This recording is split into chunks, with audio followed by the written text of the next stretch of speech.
आज जो हमने चीज पढ़नी है उसका नाम है hysteresis loop of magnetic materials. Magnetic materials क्या होते हैं? ऐसे मटेरियल जिनको या तो हम मैग्नेटाइज कर सकते हो या वो मैग्नेट को अट्रैक्ट होते हो, जैसे कि ये रेंज, जिसको अगर जिसके करीब मैं मैग्नेट ले आऊं तो ये मैग्नेट से अट्रैक्ट करेगा, या इसको हम मैग्नेटाइज भी कर सकते हैं, यानी इसको मैग्नेट बना सकते हैं। तो ऐसे मटेरियल्स को हम मैग्नेटिक मटेरियल्स कहते हैं। जबकि अगर मैं हिस्टैरिसीस लूप की बात करूं तो हिस्टैरिसीस लूप एक ऐसा लूप होता है, कैसा भला ऐसा लूप होता है, लेकिन ये ड्रॉ कैसे होता है? It is a graphical representation of the magnetic properties of a material in which magnetization is plotted on y axis and applied magnetic field on x axis। कि अगर आप मैग्नेटिक फील्ड जिसको h से या b से represent करते हैं अमूमन, उसको और मैग्नेटाइजेशन जो कि वर्टिक y एक्सिस पे और मैग्नेटिक फील्ड को x एक्सिस पे प्लॉट करके एक मटेरियल को या उसके ऊपर मैग्नेटिक फील्ड अप्लाई करो, और फिर उसके बिहेवियर चेक करो कि उसके अंदर मैग्नेटाइजेशन यानी वो मैग्नेट कैसे बन रहा है, या उसके अंदर मैग्नेटिसी जो ताकत है वो कैसे आ रही है, क्या हो रहा है। तो इन मैग्नेटिक फील्ड और मैग्नेटाइजेशन के दरमियान जो रिलेशन है वो इस लूप से हमें पता चलता है जब हम इसको एक मटेरियल को मैग्नेटाइज करते हैं। इस बात को मैं एक यूट्यूब की एनिमेशन जो कि मैंने फिजिक्स वीडियोस बाय यूजीन कुद्रोवस की जो चैनल है वहाँ से दिखा रहा हूँ, जिसका नाम है मैग्नेटिक एनर्जी ऑफ हिस्टैरिसीस। ठीक है, इसके अंदर अगर आप देखें तो ये एक तार है, ठीक है, जबकि इसको एक आयरन से बनी हुई चीज़ से के ऊपर लपेटा हुआ है। अब इसके अंदर जो अगर मैं इस मटेरियल के अंदर देखूँ तो एक छोटे छोटे मैग्नेटिक मोमेंट्स हैं, लेकिन वो रैंडमली अलाइन है। जब करंट पास होता है तो ये जो सोलिनॉइड है, ये जो एक तार लपेटी हुई है, ये मैग्नेट बन जाता है। और ये जब मैग्नेट बन जाता है, यानी आप समझो कि ये जो मटेरियल है इसको हमने एक मैग्नेटिक फील्ड यानी इसके करीब मैग्नेट ले आए हैं। तो जब मैग्नेट लेकर आएंगे तो अगर आप मोमेंट्स को देखें, ये देखिए मोमेंट्स को अगर आप देखें तो ये मूव होके in the direction of magnetic field हो रहे हैं। मतलब सॉरी, कि जो जितने भी मैग्नेटिक मोमेंट्स हैं ये देखें एक ही डायरेक्शन में अलाइंड हो रहे हैं। ठीक है, अब ये अलाइनमेंट से क्या हो रहा है कि एक तो अलाइनमेंट होना, फिर उसके बाद हम इसी मैग्नेटिक फील्ड को अगर हम रिवर्स करें तो आपके पास ये एक पूरा प्रोसेस है जिससे हमारे पास एक लूप बन जाता है। ठीक है, और वो ये इस तरह का लूप बनता है। ठीक है, और वो कैसे बनेगा, इसके मुख्तलिफ पॉइंट्स क्या कहलाते हैं, वो हम डिटेल से पढ़ेंगे। अब ये जो हिस्टेरिसिस लूप है ये हमें और क्या बताता है? मतलब हम इसको फर्ज करें, ये मटेरियल से मैंने हिस्टेरिसिस लूप ले के मैंने क्या करना है इसका? एक तो बिहेवियर देख लिया कि उसका बिहेवियर कैसा है, चलो ठीक है, लेकिन मुझे क्या फ़ायदा? असल में इस हिस्टेरिसिस लूप का एक फ़ायदा में ये है कि ये हमें एनर्जी लॉसेस के बारे में बताता है। ये हमें बताता है कि how much energy is loss during cycle of magnetization. यानी कि अगर मैंने एक आयरन है, फ़र्ज़ करें आयरन है, इसको मैंने कहीं यूज़ करना है। चले मैं इसी की मिसाल ले लेता हूँ कि फ़र्ज़ करिए एक आयरन है, ठीक है, और इसको मैंने ट्रांसफार्मर में यूज़ करना है या मैंने मुख्तलिफ जनरेटर्स में इसको यूज़ करना है। तो जब ज़ाहिर करंट पास होता है तो इसकी मैग्नेटाइज हो जाएगा। फिर ये मैग्नेटाइज होने से ज़ाहिर है रिवर्स अगर अल्टरनेटिंग करंट है जो कि और दोनों डायरेक्शन में पॉजिटिव से नेगेटिव, नेगेटिव से पॉजिटिव, यानी जिसका दोनों डायरेक्शन में जो फ्लो करता है, तो उससे फिर क्या होगा, ये मैग्नेटाइज डीमैग्नेटाइज मैग्नेटाइज डीमैग्नेटाइज होता रहेगा। तो लेकिन उस दौरान इसके अंदर ये जो मैग्नेटिक वाली प्रॉपर्टी है इसके अंदर कितना लॉस आएगा या इसके अंदर एनर्जी कितनी लॉस होगी? ज़ाहिर है वो एनर्जी इसके अंदर भी जो करंट चेंजेस है वो एनर्जी जो है वो इसके अंदर तब्दील होगी, बार बार आएगी नहीं आएगी, लॉस होगा उसके अंदर। तो वो जो लॉस है वो हमें इस तरह पता चलता है। अगर लूप ज़्यादा मोटा, मतलब आप कह लें उसके अंदर जो एरिया है ये ज़्यादा है, तो हम कहेंगे अच्छा एनर्जी लॉस ज़्यादा हो रहा है, तो हम उसको नहीं इस्तेमाल करेंगे। तो ये जो लॉस है ये हमें बड़ा एक मतलब इससे समझ आती है हिस्टेरिसिस लूप से कि लॉस कितना है और हम कौन सा मटेरियल यूज़ करें। अब ये बेसिक्स मैंने बता दी हैं, अब चलते हैं कि हिस्टेरिसिस लूप बनता कैसे है और उसके बाद इसकी आगे चलते हैं, देखते हैं, टर्मिनोलॉजीज़ के ऊपर आते हैं। अब हिस्टैरिसीस लूप बनता कैसे, उसके लिए मैंने क्या किया कि ये एक एक्सिस लिए हैं, ठीक है, जिसके अंदर आपने देखा कि हॉरिजॉन्टल एक्सिस पे मैग्नेटिक फील्ड जो हमने अप्लाई करवानी है, जबकि ये मैग्नेटाइजेशन है जो कि मटेरियल के अंदर आनी है।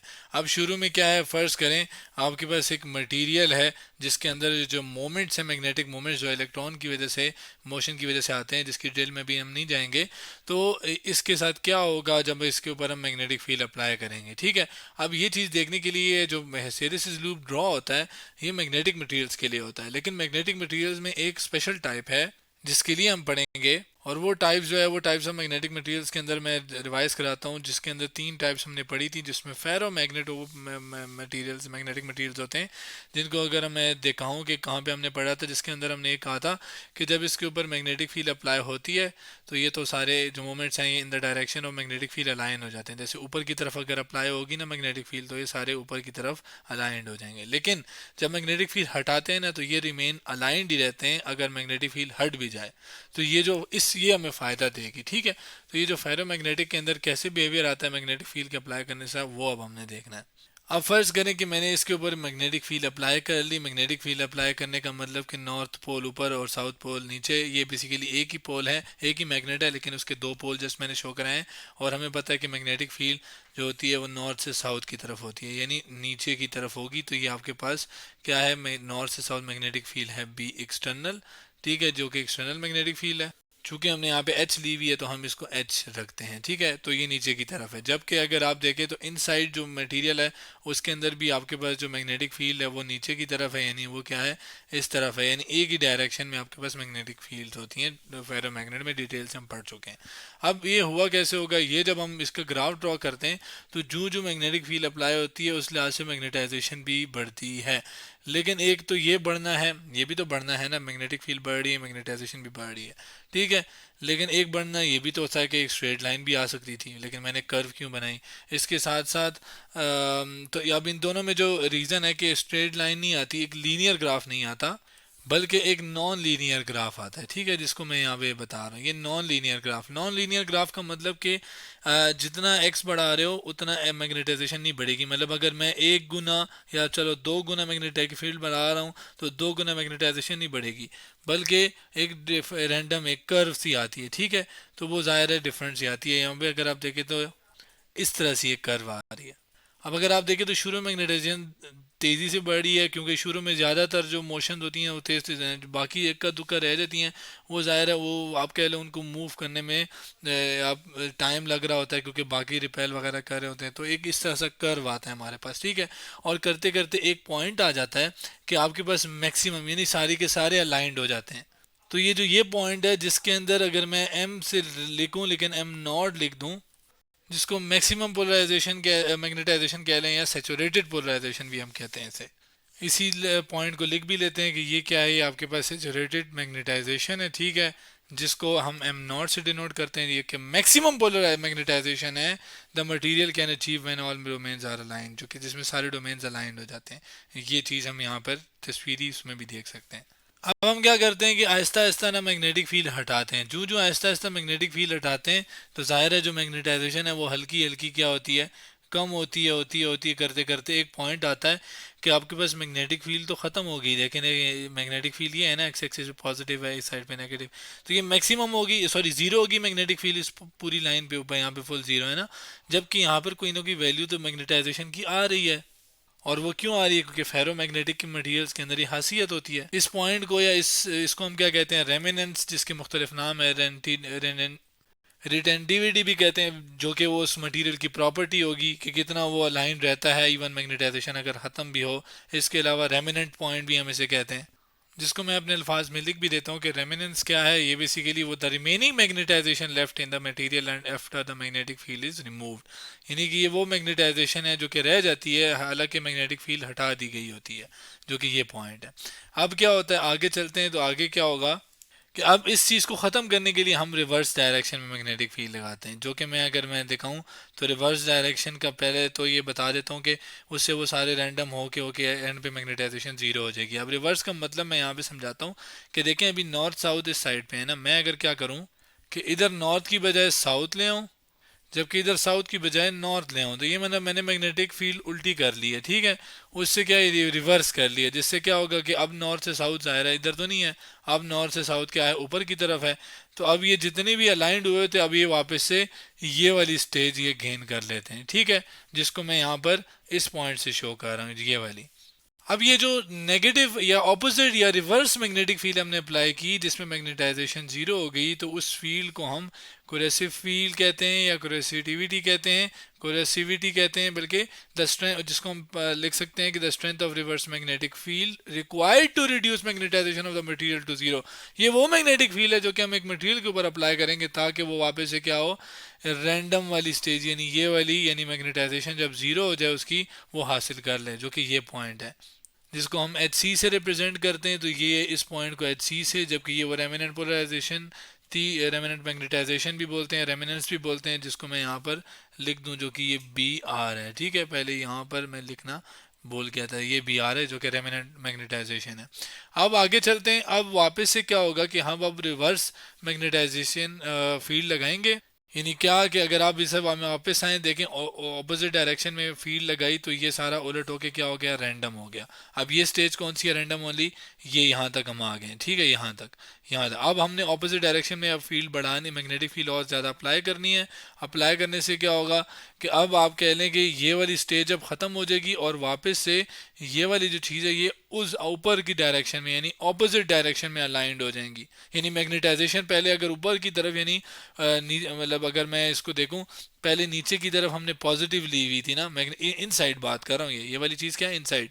तो इन साइड पॉजिटिव जो थी वो नीचे की तरफ थी। अब क्या हो रहा है कि अब चूंकि मैग्नेटिक फील्ड ऑपोजिट डायरेक्शन में हो रही है तो अब मैग्नेटाइजेशन भी क्या हो जाएगी, इन साइड जो है वो ऊपर की तरफ हो जाएगी, जिसको मैं करने में नेगेटिव यानी इस साइड पे शो करूंगा। जो कि अप्लाई करते करते जब मैक्सिमम स्टेज आ जाएगी तो मैक्सिमम पे क्या है, मैक्सिमम सेचुरे मैग्नेटाइजेशन आ जाएगी, ठीक है। जिसको मैं यहाँ पर ग्राफ वाला पॉइंट भी दिखा देता हूँ कि क्या हो रहा है कि हमारे पास यहीं से फिर आप कह लें कि मैक्सिमम दोबारा हासिल करने के लिए ग्राफ यूँ आएगा जो कि ये मैक्सिमम आ जाएगी। लेकिन ये कौन सी मैक्सिमम होगी, ये नेगेटिव मैक्सिमम सेचुरेटेड पोलराइजेशन होगी, सॉरी पोलराइजेशन नहीं मैग्नेटाइजेशन, ठीक है। तो ये नेगेटिव मैग्नेटाइजेशन होगी जिसको मैंने यहाँ पर लेबल कर लिया है। फ़र्क यह है कि इसमें मैग्नेटाइजेशन ऑपोजिट है क्योंकि फील्ड रिवर्स है।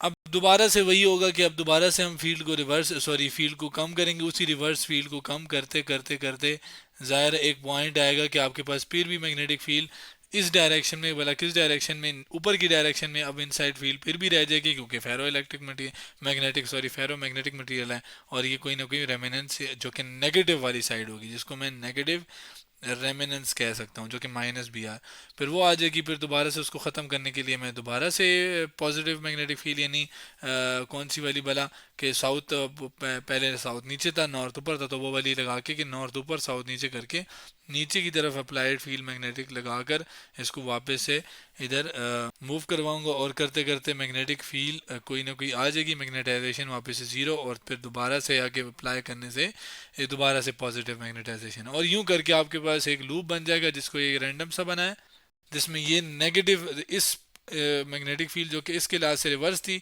अब ये वाली जो है ये आप कह लें इसको अगर हम क्या कह लें कि ये नेगेटिव एच सी है इसके लिहाज से, अगर हम इसको पॉजिटिव लें तो ये नेगेटिव है।